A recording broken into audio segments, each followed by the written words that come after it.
নমস্কার বন্ধুরা, আশা করি সকলেই ভালো আছেন। চলছে গাজনের উৎসব মানে চড়ক পুজো। তো আজকে হচ্ছে নীল ষষ্ঠী, আর এই নীল ষষ্ঠী উপলক্ষে আমরা চলেছি আমাদের নলকোড়া যে প্রাচীন শিব মন্দির আছে সেই প্রাচীন শিব মন্দিরে পুজো দিতে। তো বন্ধুরা, ভিডিওটা লাস্ট পর্যন্ত দেখার অনুরোধ রইল। আশা করছি আজকের ভিডিওটা তোমাদের খুবই ভালো লাগবে। প্রথমেই আমরা মন্দিরে গিয়ে শিব চান করিয়ে নেব এবং পুজো দিয়ে নেব। তারপরে আমরা মন্দিরের পাশ দিয়ে সরু রাস্তা ধরে চলে যাব সেই প্রাচীন পুকুরে, যেটা হচ্ছে অনেক বছরের প্রাচীন পুকুর। তো সেই পুকুরের জল নিয়ে আমরা সন্ন্যাসীদের মাথায় দেব। এটাই হচ্ছে নীল পুজোর নিয়ম। তো বন্ধুরা, ভিডিওটা দেখতে থাকো লাস্ট পর্যন্ত। আশা করছি ভিডিওটা তোমাদের খুবই ভালো লাগবে। আর চ্যানেলে প্রথমবার আসলে চ্যানেলটা অবশ্যই সাবস্ক্রাইব করে নিও, আর একটা লাইক করে দিও, আর কমেন্ট করে জানিয়ে দিও ভিডিওটা কেমন লাগলো।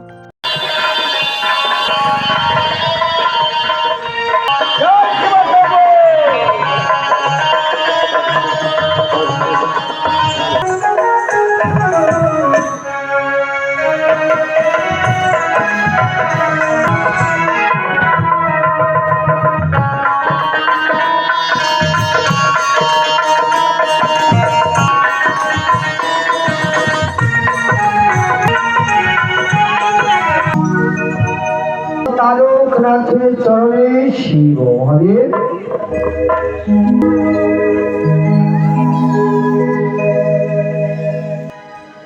রাধে কৃষ্ণ গোবিন্দ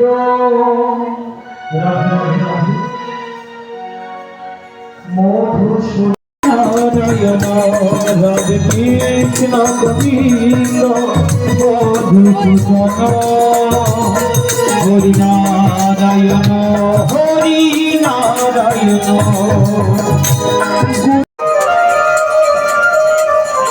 আমি আর তো পাবো না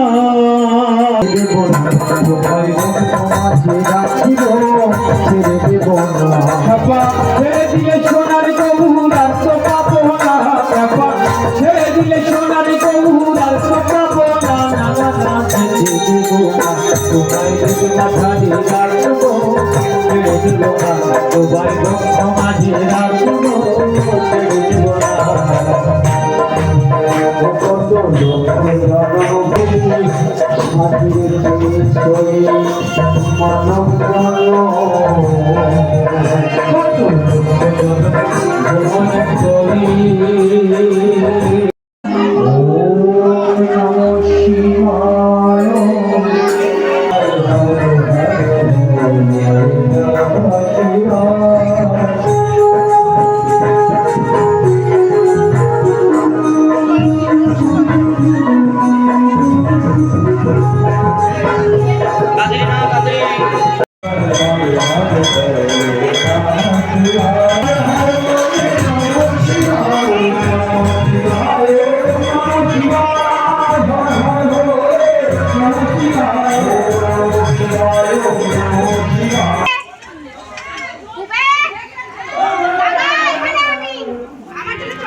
জলটা ছোট